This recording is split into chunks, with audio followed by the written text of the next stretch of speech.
I had been asked to introduce myself by the organizer, and I advised them that wasn't very wise. However, they didn't listen.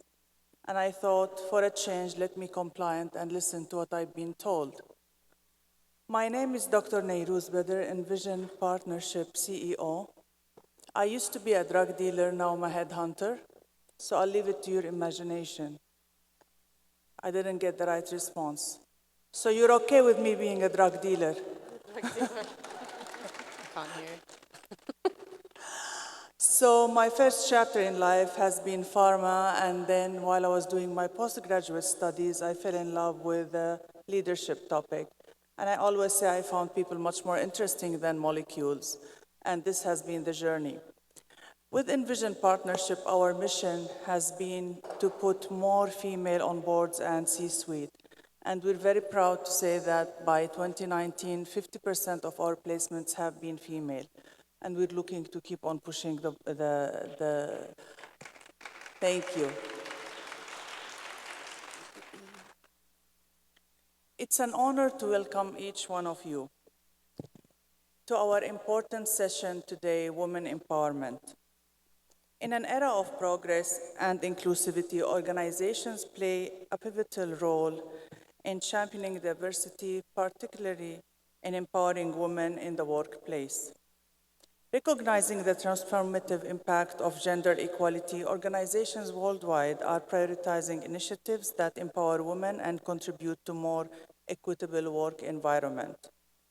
If women participated equally in the global economy, according to McKinsey, they could generate an additional GDP 28 trillion US dollars by 2025, an amount equivalent to the combined size of the Chinese and US economy.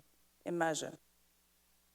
In this discourse, we'll explore key strategies for advancing women's empowerment, creating a workplace where everyone, regardless of gender, can contribute and flourish to collective success. Let's embrace rich discussions, forge connection, and collectively make a significant impact. Now, without further ado, let me introduce our wonderful esteemed panelists. We'll start with the great Pamela Lucia Peters, environmental economist, sustainability strategist, and women empowerment pillar at the Institute of Sustainable Planet. Will you kindly give us a glimpse about your background? Well, thank you so much, and what an honor for me to be here. Just to affirm, I'm Pamela Peters. I'm an environmental economist and sustainability strategist with 25 years of international experience. As a young woman, I left Belgium, my country of birth, to the USA to create the very first television show. This was way back in 2001, where very few people were aware of the opportunities of the green and social economy. But as a female leader, I dared to jump into unknown territories with an open heart and an open mind. And when you embrace that, many new adventures start. I'm also a fellow of the Explorers Club. It's a global society of scientists, explorers who go to the moon, who go to the depth of the ocean to explore the unknown. Saudi is at the most exciting cornerstone of his existence. We're exploring the unknown, we're tapping into territories very few have dared to go. You are a bold nation. And farther from that TV show, I created a lot of other initiatives that empower women, that have empowered youth and men alike. I teach them how to become captains of their own life and leaders for the planet, and I am very honored to be here and to launch a unifying principle in a market that is not perfect. So the market failure that I try to correct is opposing mindsets, externalities, and undervaluation, and I look forward to share more later. Thank you, and we're very happy to have you with us. Thank you to our host, Dr. Moody Al-Khalaf, Senior Learning and Development Manager at Riyadh Air. We're very happy that you allowed us to be in your beautiful country. Thank you. And we'd love to hear from you a bit about your Assalamu background. alaikum. Maud al-Khalaf. While I'm not a drug dealer, I am a leadership trafficker. I started my career in academia. I am a graduate of this prestigious university, Princess Noura University, where I taught for over 10 years. Thank you. After I earned my PhD, I went on into foreign diplomacy, where I was assistant cultural attaché at the Saudi embassy in Washington, D.C. for over 6 years, actually supervising or helping supervise the largest government-funded scholarship program, which produced many of the leaders that you see today. After which, I was appointed to the Saudi Shura Council in its 7th term.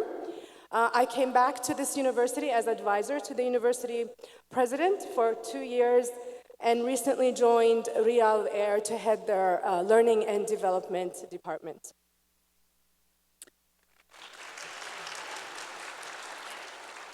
And welcome from UAE, Taghreed Al Saeed, the guru of communication, executive director for Miral. Can you tell us a bit about yourself?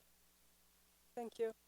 Just an introduction, I'm the Executive Director of Group Communications and Destination Marketing in Miral, also a board member of Miral Destination and Miral Experience. For those who are not familiar with Miral, Miral is a government-owned company by Abu Dhabi. We are in the tourism, leisure, and entertainment sector. We manage the destinations of Yas Island and Saadiyat Island.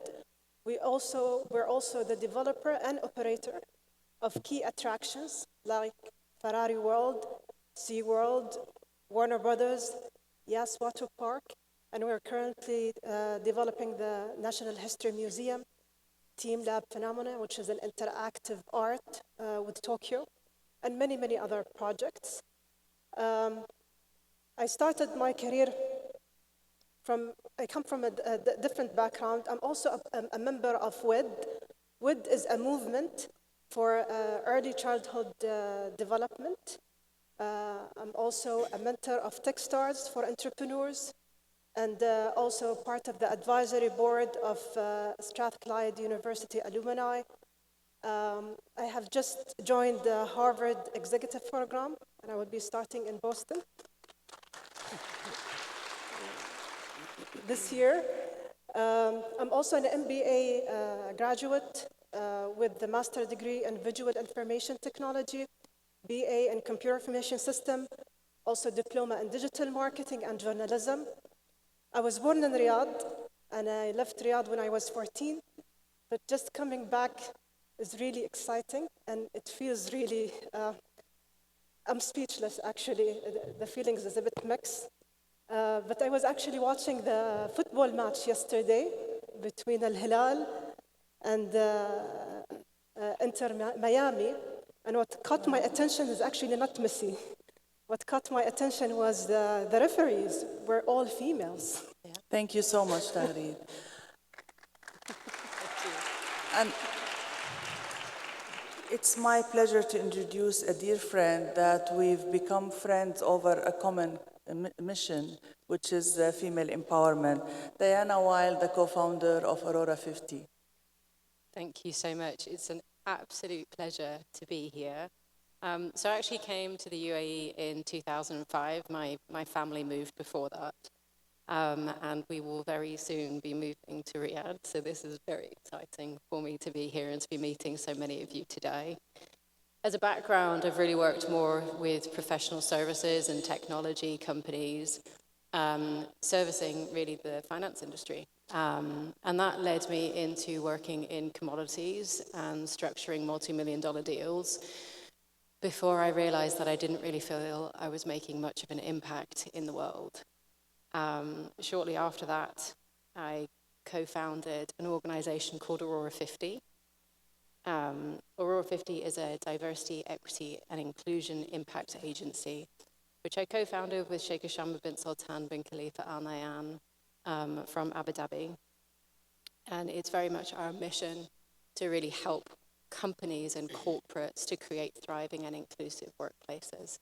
So this is something that is a subject that's very, very close to my heart, and I'm very, very pleased to be here. Thank you very much. Thank you, and we're very happy and honored to have you with us. I extend my sincere gratitude for welcoming us to this distinguished and historically significant landscape of Kingdom of Saudi Arabia. We are privileged to be in this transformative and rebirth setting. Thank you, Dr. Modi, for having us in your country. So the following question is to you. As we navigate through the diverse perspective and insights shared in inclusion and shedding lights on some of the key considerations for various regions, drawing from your own experience about the transformative landscape of Saudi Arabia, could you provide us insight into the current stage of gender diversity in the kingdom in the workplace? I think in the realm of closing the gender gap in the workforce, we've done exceptionally well so far. So much that we've been recognized by the World Economic Forum in 2022 as one of the top 3 countries in advancing in closing the gender gap in the workforce. We've jumped, I believe, 12 ranks on the index in 2022. Why? Because as part of Vision 2030, as my colleague Thamer highlighted today, we aimed at 30% by 2030. We reached 37% by Q1 of 2023. The vision itself, the plan for the vision, has spurred so many initiatives and policies, from quota mandates to transportation facilitation to remote work support to flexible working hours, childcare support as well. All of these initiatives came together to accelerate that. I think we don't even need to mandate quotas in numbers now. Women are entering the workforce equally with men and excelling as they do. Having said that, I think there is still a challenge in the executive leadership and C-suite level women empowerment. To be fair, that is a worldwide challenge, especially in some sectors like the one I'm currently in, aviation or military. And the good news is, I think in Saudi Arabia in particular, it's a time issue. Women that entered the workforce 20 years ago have not had equal opportunity for management experience to be ministers or deputy ministers or CEOs or chairmen of boards as their male peers have.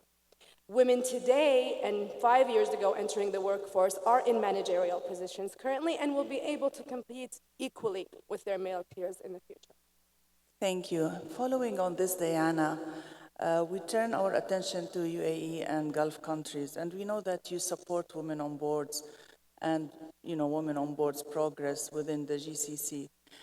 We've noticed that, or you've mentioned earlier in one of your sessions, that the representation in the GCC is 7% versus 20% globally. So how would you approach fostering gender diversity and inclusion in these regions? Can you tell us more about your initiatives? Sure. I'd just like to add a little bit to what Dr. Modi was saying as well, because I think we're seeing similar things happening really across the GCC. And certainly within the UAE, the transition's been incredibly fast as well. So if we just go back to 2020, which is when we were looking very much at the women on boards problem and sort of saying, what's going on here? Because we would speak to one stakeholder and they would say, it's a dry pipeline. There are no women that are interested in this. There isn't any sort of talents that we can tap into. And then, fortunately, my co-founder was very well connected to many, many senior women who were saying, no, of course I'd be interested. We realized pretty early on that there was this disconnect that was actually causing the problem. And by using design thinking, you can kind of flip the issue on its head, which is what we did. So it was a question of, how do you find female board directors if you are an all-male board? And that thinking really changed everything for us. And I think this is where that shift in mindset has really come across the Gulf as well. No longer are we saying, should we? We're saying, how do we? And this is, why we're seeing these wonderful initiatives and sponsorship for these initiatives, and it's making a drastic difference. So to put that into context in numbers for women on boards in the UAE, we were at 3.5% in 2020, which is tiny. It was a whole 28 women on listed seats, and now that's over 11%, and this is after a quota was also put in place for 1 woman on boards. And this will be the end of that 3-year window where the companies were to shift to achieve that. That trickle-down effect has happened as well, where people are now looking further into the pipeline. So not having enough women in executive leadership is now, of course, a concern for those boards as well. So when we look at the pipeline, what we do is we typically kind of look at it as a triangle. We say, okay, one half of the triangle is the men coming up, the executive leadership, and then the other half, let's look at how skewed that is. And this is what's really exciting about the region, because actually the STEM subjects mean that we have a lot of young talent coming in. So to your point of that sort of lag effect, we need to make sure that we don't have what you would call a leaky pipeline. And this is really where it's become really important for us to put those kind of initiatives in place. Now, when you look at what initiatives kind of exist within the corporates, normally what we would see is things like women's councils, employee resourcing groups, women's leadership training, these type of things. But not everything could be fixed just by looking internally. And they're the kind of initiatives that Aurora 50 has kind of come to the table to support. So with the boards, it was about bridging the network gap. How do we help women in one company start meeting board directors in another? And so we launched an initiative called Pathway 20. The KPI in UAE is for 20%. And that then helped us to increase the number of women going into those boardrooms and seeing the number of women on listed boards increase.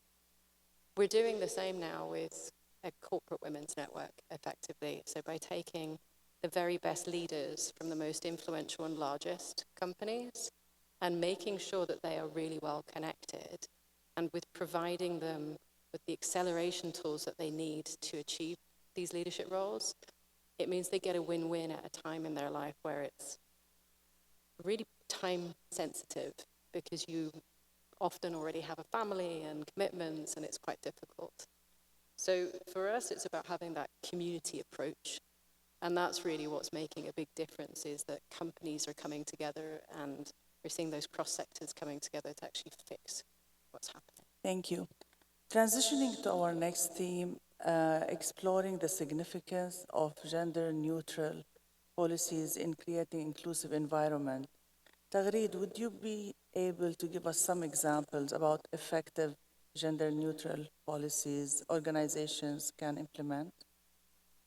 Before talking about organizations specifically, I would like to address the need of the ecosystem of policies, starting from the government role to society, then organization. Just giving examples. From government role, for example, the UAE Securities and Commodities Authority, they have mandated public listed company to have at least one member of in the board. From a society, there is the Emirati Women Union.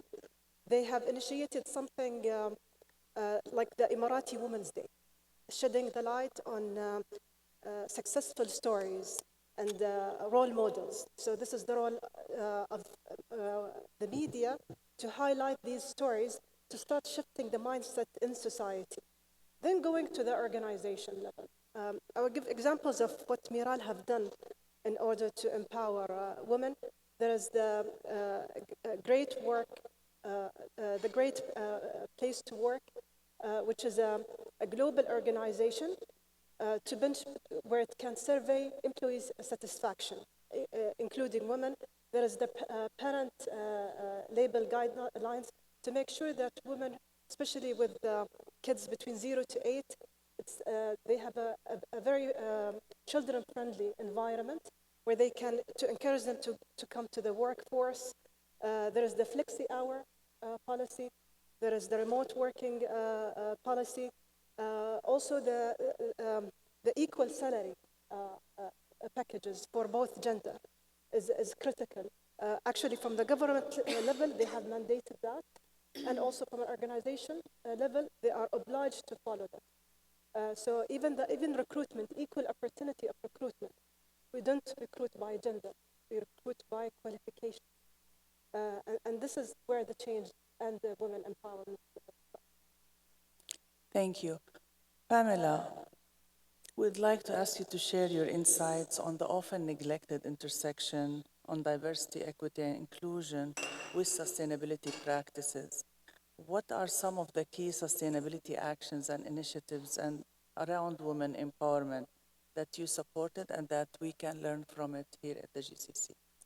Well, thank you very much for this question. As I mentioned, I was very daring to basically leave with 2 suitcases to the US, one-way ticket. And as you are bold in your vision, the automatic law of the universe is good things come to you if you want to do good. And so in taking that step in creating a TV show, I was then approached to launch the Manhattan chapter and run the club of the BPW organization, which is an international business club for women. There are 100,000 members worldwide. And so being European, I invited a lot of European women to those chapter meetings. And after that year ran out, I started a think tank for women. And I said, how exciting to make sustainable development the axis. Sustainability, in my opinion, as a more philosopher, I would say is the feminization of an economic model that the world is used to. It's about the environmental pillar and about the community pillar, the social pillar. So this entered the Constitution of Belgium on May the 5th, 1997. And you have to see, the turn of the century was a very interesting period. So the think tank created opportunities for business leaders from different sectors to meet each other and to create new initiatives. Then I understand the need to create empowerment for women.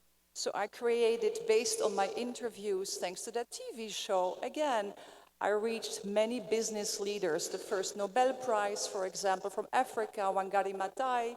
I interviewed her, but men, do not be too afraid by our power, because I asked Wangari Maathai, is it really the occupation of women to take on the sustainability pillar? And she said, no, Pamela, it is the affair of all people, because men have the X gene in the XY.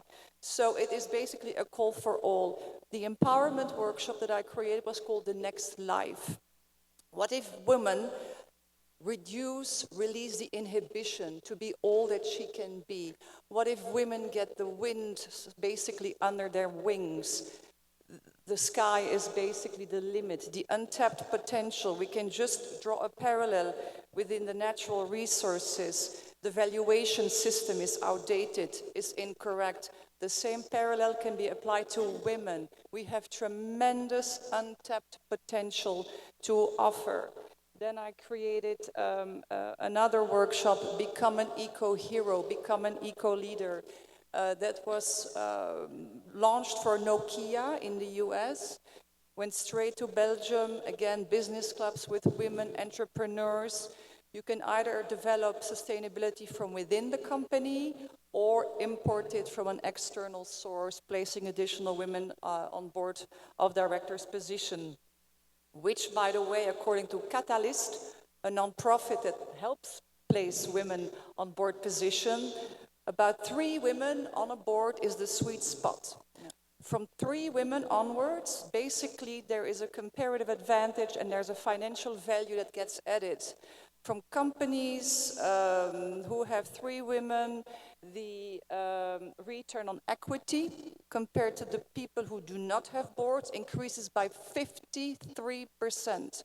Return on sales increases by 42%. And the most surprising value, of course, is the return on invested capital.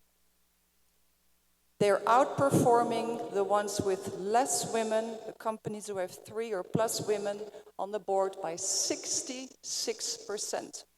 And so the new concept that I'm creating is not just for women, because men also need to be included, but it could be women who would take on that position. And it's a concept that I created called eco-genist. It's 3 parts, eco-gen-ist. And I would like to invite many people here to do the exercise with me. I'm writing an article for the Harvard Business Review magazine on this purpose. And the definition of the concept is You were born to the generation to add and create positive value benefiting society and environment. That is so powerful. And I have yet to study how much percent of return on investment that will generate. So we will create a certificate. We'll hopefully be able to touch the 1,700 ladies that you already have seeked out as leaders. What will happen if we add that value system in companies where resources who normally go to waste get reintegrated in the value? I have a case study, for example, of a company that has normally spent millions of dollars in having the waste being dealt for them.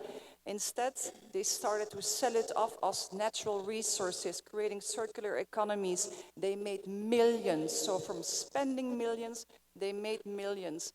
My husband had a very interesting case to share with me. Columbia University, I went also to Columbia thanks to a professor where I developed the first TV show in 2001 on sustainable lifestyles, was just closing an entire department with news clippings, paper news clippings that dated from 1920. They said, my gosh, 100 years of paper clippings. What are we going to do with that? Immediately, as a resource, I would say creation value person, I said they should have called artists. Included artists in the university. Let's do a competition. Who can make the most amazing art with that? It's about closing loops. It's about getting the energy cycles into a continuum. And so those are just a couple of the things I've done besides another. Congratulations on all these great initiatives. Shifting the focus now to you, Dr. Moody. The Global Gender Gap report reveals that substantial pay gap exists worldwide. In the context of Saudi Arabia, how can organizations work towards narrowing this gap and ensuring equal pay for equal work? Okay. Thank you for the question, because I think what a lot of people don't realize, before I answer that question, let me differentiate between the government sector and the private sector when I talk about wage gap between genders. What a lot of people don't realize is that in Saudi Arabia, we never had a gender wage gap in the government sector. Women and men entered the workforce with equal pay in education, in medicine, which was the two fields mainly that women started in. So myself, as a university professor, I made exactly the same as my male peer. My female friends who were doctors made exactly the same as their male peers. Now, once women started entering in the private sector, that gap emerged and grew, honestly, despite the fact that in legislation and law, there exists a law that says equal pay for equal work. So what happened was that at one stage, I believe it was in 2017 or 18, there was a study by the King Khalid Foundation which found that men made almost 300% more than women in the private sector. So we decided in the Shura Council to tackle this. Legislation was there, but implementation was not. So we advised that there should be some sort of monitoring of the implementation of that law. In addition to public awareness, women going into the private sector should be aware of their rights and highlight them to their employers if they haven't seen them, so to speak. And then, of course, the government monitoring of contracts, titles, and pay, which worked very well. Final note on that is that getting women in the workforce might be easier than retaining them. So inside the wage gap, I would say there are pretty good incentives for Saudi women as mothers and parents to stay in the workforce. We have a minimum of 2 months paid leave, which is excellent. You also have reduced hours for new mothers, up to 2 years. And you can also take a leave of 2 years and still guarantee to come back to your job, which I think worldwide is pretty rare. Thank you. Diana, addressing the industry-specific challenges, we delve into strategies for empowering women in sectors with pronounced gender disparities. What initiatives can organizations adopt in heavy asset industries, aviation, energy, to promote gender equality? So I think when it comes to what an organizational can do, it's a little bit like the change management matrix that we've been hearing about this morning. this is something that is a critical piece of strategy. And so it's really about making sure that we are very clear on our KPIs, first of all, thinking about how this trickles down into the rest of the business. To do that, typically, when we work with a corporate, so we normally work with very, very large-scale corporates, typically the flag bearer in the industry. It's often the first step is creating those sort of benchmarks and understanding where do we sit compared to everybody else, and then looking at what can be done to actually shift the areas that we want to address first. Every company is a little bit different with that, but it is something that there are very typical things that come up every single time. So we've talked a little bit about inclusion today as well. This is where I think there's the biggest amount of change that needs to actually shift. In terms of the initiatives that we can kind of help bring to the table, they are typically what we would call an equity initiative. So when we talk about creating career pathways, we do have to look at whether or not the pathways exist for the people that we're trying to actually empower. And sometimes they don't, so we have to look at creating those bridges or those equity programs. So we would say that instead of giving everybody a shoe, make sure you give somebody a shoe that fits. And this is really one of the ways that we look at it from a strategic perspective to say, okay, how do we move these organizations forward to achieving their KPIs is by developing those initiatives to actually make sure that they succeed. So it's the same as before, strategy, execution, making sure that that happens. What I think is really exciting and gives us an opportunity is actually with everybody looking at AI, is that it provides a really visual tool for us to understand how our biases are actually sneaking into technology as well. So something I would like to share today with everybody is an initiative called Fixing the Bias, which is spelled BAIS instead, which provides you with a really visual representation of what AI actually thinks a CEO looks like or an investor looks like. And you won't be surprised to know that 97% of the time it shows a man. That tells us we've got an awfully long way to go and a lot of work to do. Thank you. Taghreed, building inclusive workplace is imperative. What action steps can organizations take to foster an environment where we feel supported and included in decision-making process? Again, I would like to use the same model, which is starting with the government, society, and organizational. One thing I would refer to is based on the Women Institute Index, Women Peace Index. UAE is ranked 22 across 170 countries in political and financial empowerment for women. I have a daughter she's 17 years old, applying for university. She was asking me if I want to become an ambassador or minister, what do I have to do? What do I have to study? Just by asking this question, you feel the shift in terms of career options. For specific initiatives in organization, again, Miral have initiated different initiatives. One of it is Maharati program, which is attracting a graduate who graduated but did not find a job for 2 years. They joined the program for 2 years, and they're not obliged to stay. They can even search for other jobs or maybe internalized within the group. There's also the ambassador program, which is attracting youth, and there is a high percentage of females participating in this program to encourage females to go to the tourism and entertainment sector, which is something very new. Again, in this decision process, there's different aspects to become. One is the law, and I mentioned being part of the board, but also from an organizational level, how to make it part of the policy to embed females in the decision making in a different level. Thank you. Concluding our insightful discussion, we explore the pivotal role of mentorship programs in fostering the professional growth of women. Dr. Moody and Pamela, I would like to get your insights. What is the importance of mentorship in your opinion, and how can organization ensure equal access to opportunities for skill development and career growth?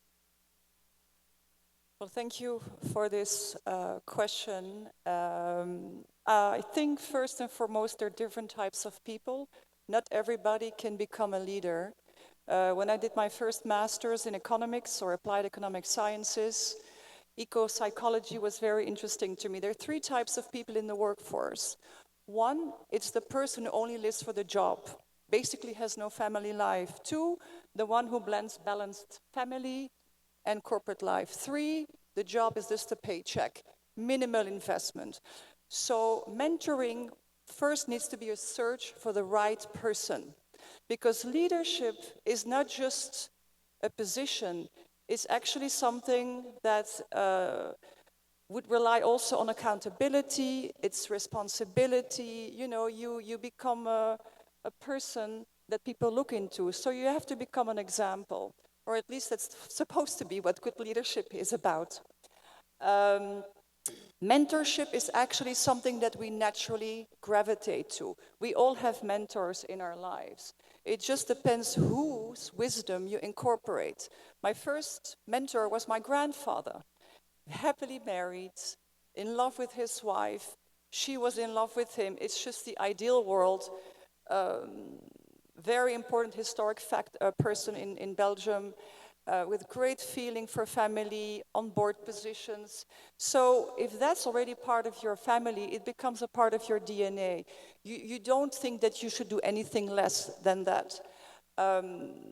Mentoring was for me so important when I became that president of the Business and Professional Women's Club. And when I had that think tank that I managed, I said, wow, the information that is passing around, the value that these women create together, again, coming from that media, that TV show, I said, this is a TV show. And I came up with the concept, monitoring mentoring. And I had another privileged interview with the #1 of Time magazine, who created a mentorship program through that level.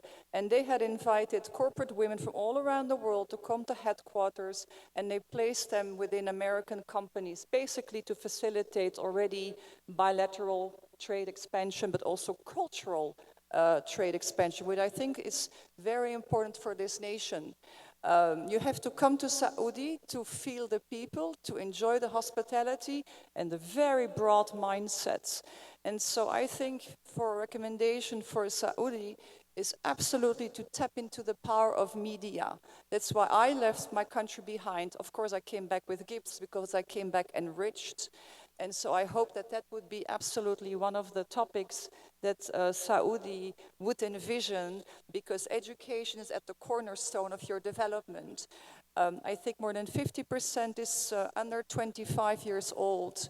And it's brilliant to allow that educational pillar to also already come into the lives of women at a young age. Thank you so much. Dr. Moody?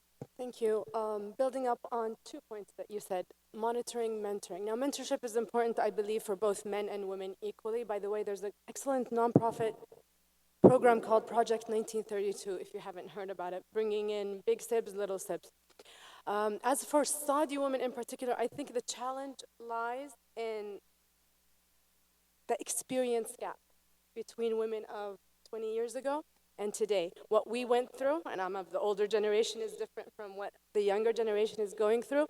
My son once came to me and said he was complaining about his female colleague being promoted faster than he was, although he thought he was better. So he goes up to his boss, who is also a female, and asks her, will my gender hold me back? Now, that saddened me as a mother, but it also gave me a glimpse into what was happening in this country. I explained to him, it's not discrimination against you, it's affirmative action for her, it's the stage where we are, and whatnot. But it also shed light on the challenge that female mentors will have today when they mentor a generation living completely different times, than they are today. So we should keep that in mind as mentors and as mentees as well when you come or you're matched with a Saudi mentor that lived experiences different than yours. As far as the second point, which is education and upskilling and development, I think as a government, one of our priorities is developing human capital. 2021, the Human Capital Development Fund was started, and the chairperson is our Crown Prince Mohammed bin Salman. Next month, I believe, the end of next month, they have their first conference, the Human Capital Initiative, bringing in experts from all over the world on how to develop human capital. And we're out of time. All right, so that's it for me. Thank you. Now, ladies, I would like to put your leadership skills in terms of time management to the test. So I need, in 30 seconds, 2 points. One is one takeaway that we men and women going to go home and tomorrow we're gonna implement and promise. And two, what can organization like HBS do to further empower women? So can I start with you, Diana? 30 seconds. So one huge takeaway, and it's kind of linked to what Pamela was talking about earlier on, is that when we actually work collaboratively together as both men and women, what actually happens, the reason why we get this effect in the boardrooms is because we ask different questions. It's really important that we shift this narrative of sort of men or females being better than each other and realize that actually the sweet spot is in us working collaboratively together. And that's where we get all the innovation and the extra profit from. So the one takeaway that I'd like to give for a corporate or for a leader in this room in terms of how you make a difference in your company is you ask for the data. Ask for the data, understand the problem, and then put that strategy and execution plan in. Thank you. Taghreed, 29 seconds. I would like to summarize the discussion based on Stephen Bullitt, the author of the Journal of CEO, where he pointed 5 points. One is knowledge, skill, network, resources, and reputation. So for women, education is number one. Second is skill, which is putting your knowledge into practice. Networking is where you connect, and it's also covering mentorship and connection. Resources is to empower with the financial resource and the right resource, and building the reputation, all bundled with the government policy, with the society and shifting mindset, and the organizational policy. Thank you. Dr. Moody.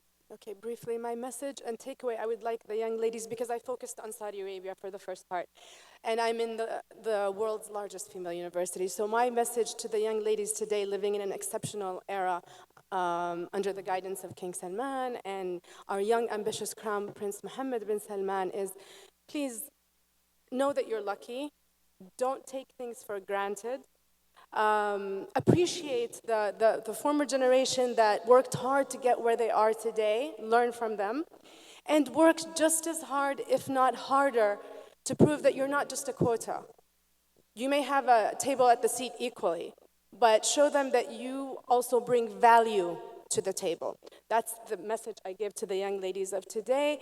And for the club, I would say keep getting women of the region, since it's GCC, Harvard, together to share experiences and learn from each other. Thank you. Pamela. Yes. My takeaway to the audience is I look very much forward to support your vision for 2030. It is an extremely powerful opportunity. And I look forward to support it with that new ecogenist concept, but also with my Eco Hero program for youth. I'm also a certified National Geographic educator. I've been educating kids since 18 years. How can the Harvard Business Club contribute?